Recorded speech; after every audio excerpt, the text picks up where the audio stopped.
about making America great again.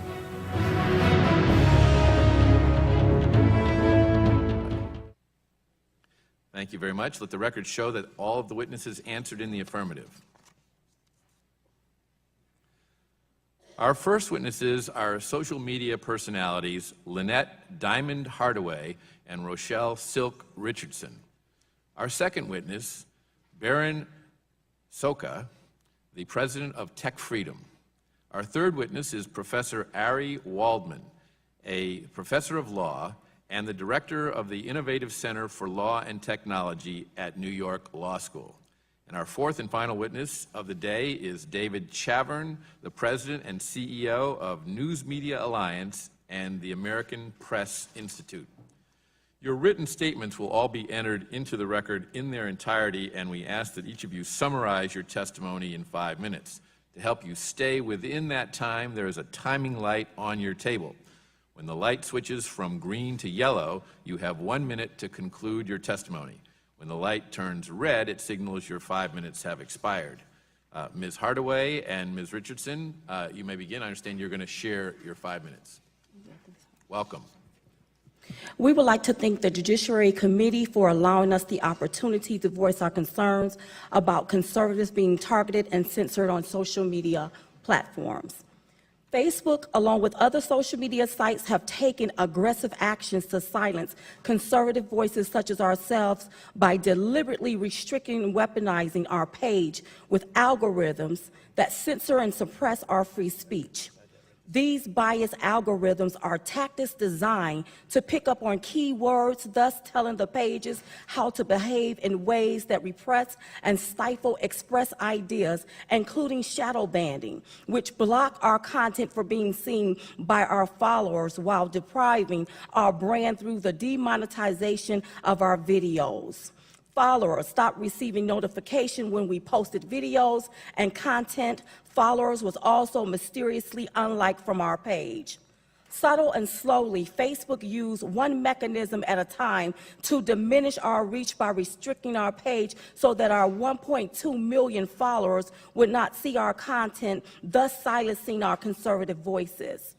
When we reached out to Facebook for an explanation, they gave us the runaround. Mark Zuckerberg testified before Congress and stated that the most important thing he cared about was making sure no one interferes in the 2018 elections.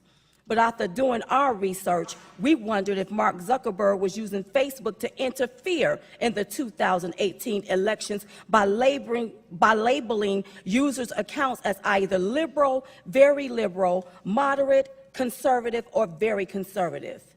This is one of the main underhanded ways to censor conservatives. So if I'm labeled as very liberal without the option to edit it, update, and correct the settings, then algorithms are already put in place which allows advertisers that have liberal views, services, and causes to target me. And you can see the graph on the screen, and it shows clearly that our personal accounts have been already labeled. Diamond and Silk personal Facebook page has been labeled by Facebook as very liberal.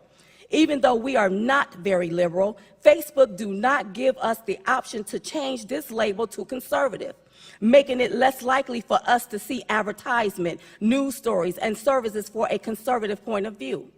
If Facebook labeled our user accounts as very liberal and got it wrong, how many more other users' accounts haven't they gotten wrong?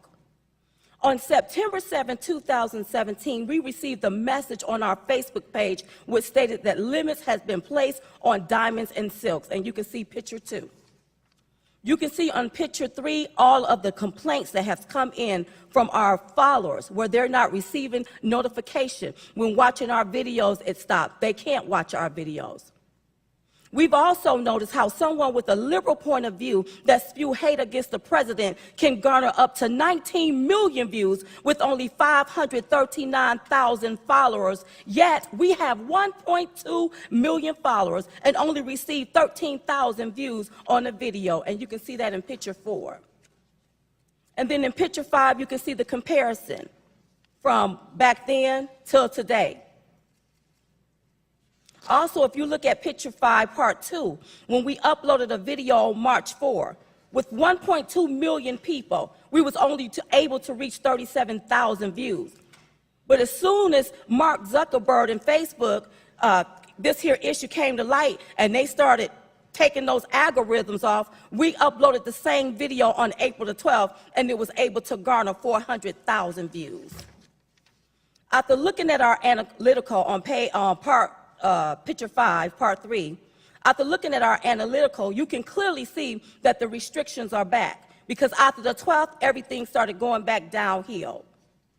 In 2016, with less than 1 million followers, our reach page would garner 5 to 8 million people or more within a week. All of that changed when the algorithms was placed back on our page to suppress our reach. YouTube also demonetized 95% of our videos in 2017, categorizing it as hate speech, even though our account was in good standard. We also show that Mark Zuckerberg said he don't allow hate speech, yet when people say the word "I hate" or "we hate," those people also garner views. Was it an enforcement error for 6 months, 29 days, 5 hours, 40 minutes, and 43 seconds of chatting and emailing about the same issue and being told that my issue would be escalated to a Facebook team, a spam team, the technical team, the appeal team, the internal team, the policy team, only to be told on January the 8th, 2018 that a request was never sent? And we have the proof. See picture 10 and picture 11.